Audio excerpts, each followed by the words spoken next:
So those are some of the macroscopic effects. So the intermolecular forces that we're dealing with. So the main types of intermolecular forces are, these are the ones we'll discuss, ion-ion interactions, and really those are strong enough to form molecules, so they're only kind of intermolecular, right? If you have sodium chloride, that molecule, the molecular solid is held together by ion-ion interactions. So those are very strong.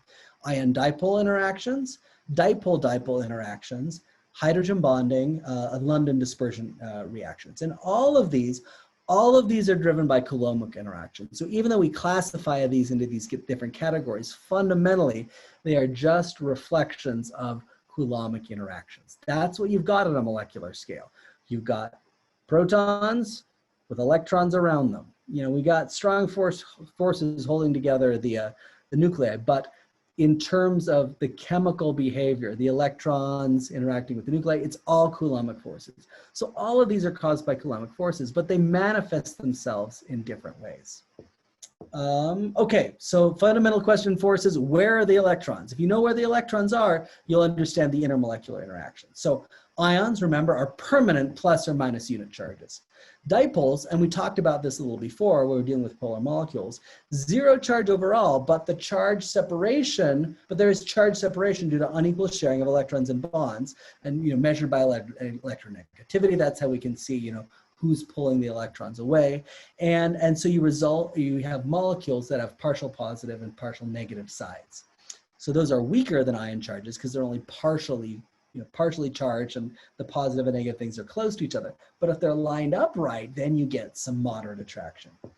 An induced dipole. This is a particular type of dipole.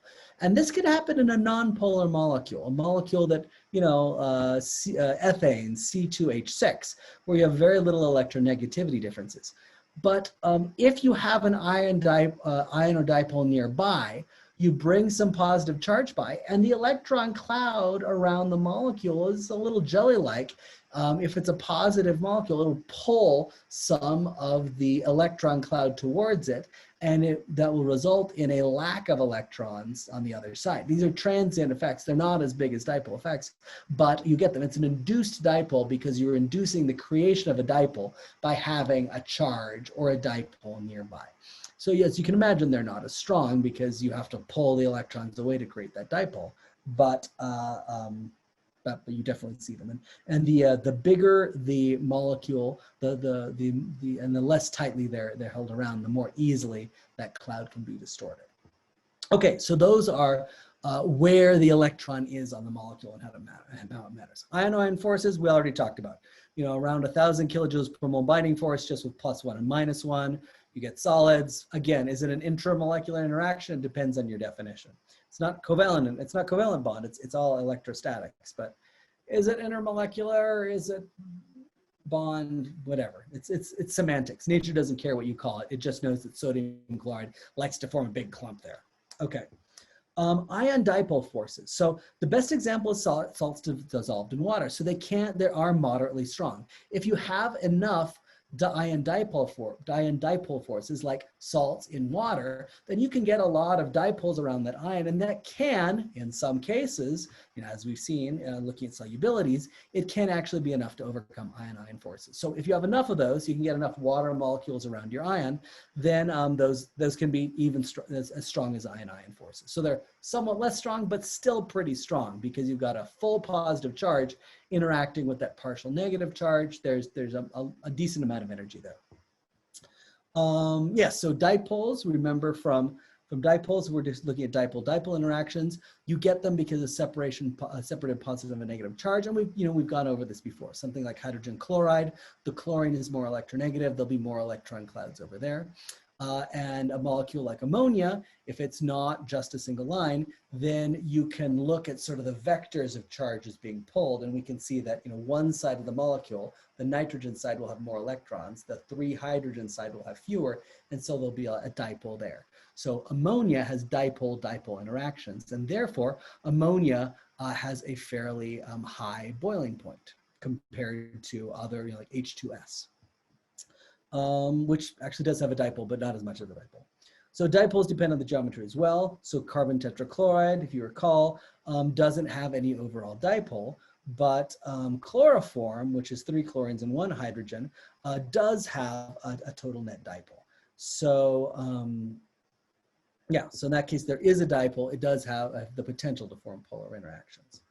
So yeah, so polar molecules, you have to remember, you see a molecule, if you want to know what sorts of forces there are and what sorts of, the boiling point and the melting points, things like surface tensions, you want to be able to say, ammonia, yep, that's polar. Hydrogen sulfide, okay, that is actually polar.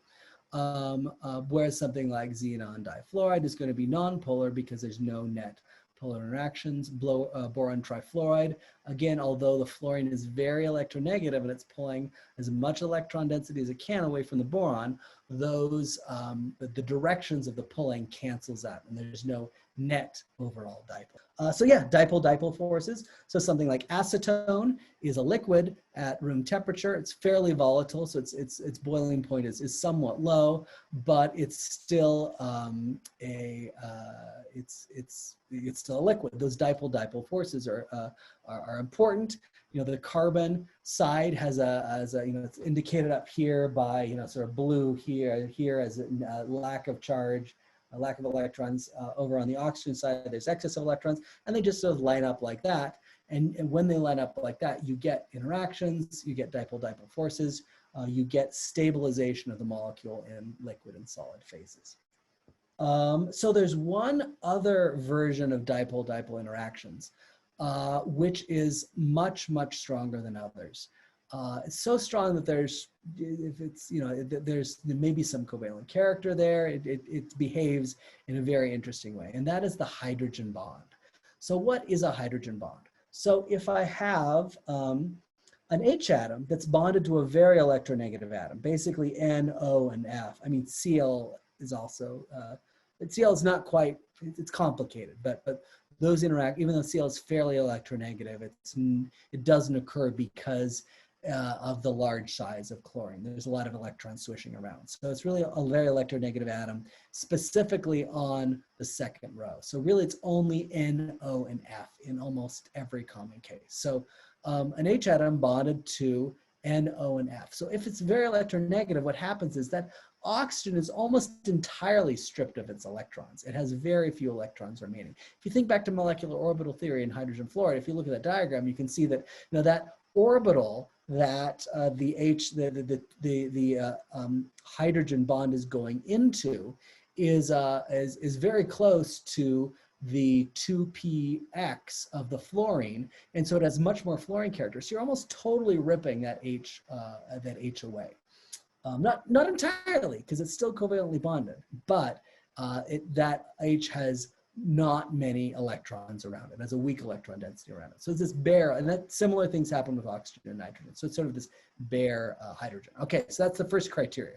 Your hydrogen is stuck onto a very electronegative atom. Okay, and then you're interacting with a lone pair on another very electronegative atom. So when that happens, for example, here in water, electronegative atom, the hydrogen's bonded to that, and it's water, of course, each oxygen has 2 lone pairs. So you get these strong bonds between water molecules.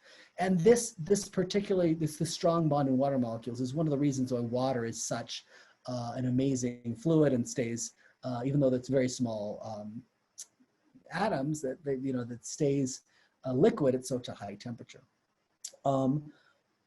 And so that it's not just a normal dipole, it's a much stronger dipole because that hydrogen is nearly bare, and it sort of wants to move over and interact with those lone pairs. So hydrogen bonded to a very electronegative atom, NO and F, and a lone pair on another very electronegative atom. Ammonia would be another example. I think I hesitated at one point when I talked about the dipole ammonia because ammonia has this hydrogen bonding interaction as well, because ammonia has a lone pair, and the hydrogen of the ammonias are also bonded to nitrogen, so they interact with that lone pair on the other nitrogens, and you get significant hydrogen bonding there.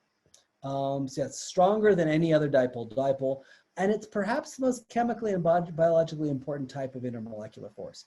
Proteins are stable because of hydrogen bonds. DNA pairs up in a specific way because of hydrogen bonds. So it's a really important directional interaction that nature takes advantage of all the time. Okay, so hydrogen bonds are strong. So remember, we can look at things like boiling point to look at trends in how intermolecular interactions form. So if we look at the boiling point of the group 4A, the boiling point gradually goes up. The heavier they are, the higher the boiling point, and I'll get to the reason for that in a second. But if you look at the group 6A, you can see that there's this nice trend. H2S, the H2SC, H2T, these are moderately polar molecules. So you see that those are higher in boiling point. They have more intermolecular interactions. But H2O is way up higher, and that's because it's not just the polarity involved there, it's the hydrogen bonding that occurs. So they're very strong. Another example is looking at ethanol and dimethyl ether. You notice they're both C2H6O, and they both have the exact same molar mass. They're the same chemical formula, same molar mass. Obviously, if they have the same chemical formula, if they have the same molar mass. But their structures are very different. One of them, dimethyl ether, the oxygen is bonded to 2 carbons. But however, in ethanol, the oxygen has 1 bond to carbon and 1 bond to hydrogen. So it has a hydrogen that is connected to an oxygen, and the oxygen has lone pairs available. So you can hydrogen bond. So you can see that the melting point is about 30 degrees higher, but the boiling point is almost 100 degrees higher. That is entirely because of the hydrogen bonding. So those are sort of the dipole interactions and hydrogen bonding that you want to be aware of. And I'll end this segment here, and then we'll come up and talk a little bit more about putting this all together. And one other very important type of bond that occurs between neutral molecules, and explains why you saw that upward trend for heavier molecules. It's not because they're heavier per se. We'll talk about that in another segment.